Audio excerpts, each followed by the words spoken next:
இன்னைக்கு வீடியோல டெய்லியும் யூஸ் பண்ற 25 சென்டென்ஸ் பார்க்கலாம். ஐ am completely exhausted today. இன்று நான் முற்றிலும் சோர்வடைந்து விட்டேன். Do not take it personally. அதை தனிப்பட்ட முறையில் எடுத்துக்கொள்ளாதே. I am reaching there shortly. நான் விரைவில் அங்கு வந்து விடுவேன். Keep the door open. கதவை திறந்து வை. It sounds like a great plan. அது ஒரு சிறந்த திட்டமாக தெரிகிறது. Do not jump to conclusions. அவசரப்பட்டு ஒரு முடிவுக்கு வராதே. I will try my level best. நான் என்னால் முடிந்தவரை முயற்சி செய்வேன். Please stay out of this. தயவு செய்து இதில் தலையிடாதே.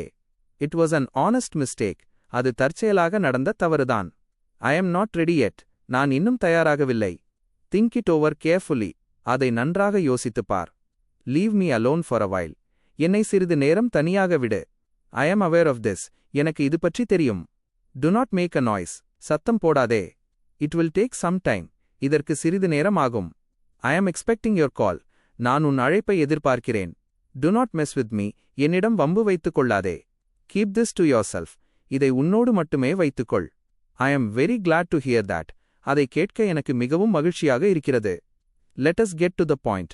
நாம விஷயத்திற்கு வருவோம். I cannot promise anything right now. என்னால் இப்போது எதுவும் உறுதியளிக்க முடியாது. Everything happens for a reason. நடப்பது எல்லாம் ஒரு காரணத்தோடுதான் நடக்கிறது. Do not rush into things. அவசரப்பட்டு எதையும் செய்யாதே. I am waiting outside. நான் வெளியே காத்திருக்கிறேன். Take care until next time. அடுத்த முறை சந்திக்கும் வரை கவனமாக இருங்கள். இந்த வீடியோ உங்களுக்கு பயனுள்ளதாக இருக்கும் என்று நம்புகிறேன். இது போன்ற மேலும் பல ஆங்கில வாக்கியங்களை கற்றுக்கொள்ள தொடர்ந்து பயிற்சி செய்யுங்கள். நன்றி.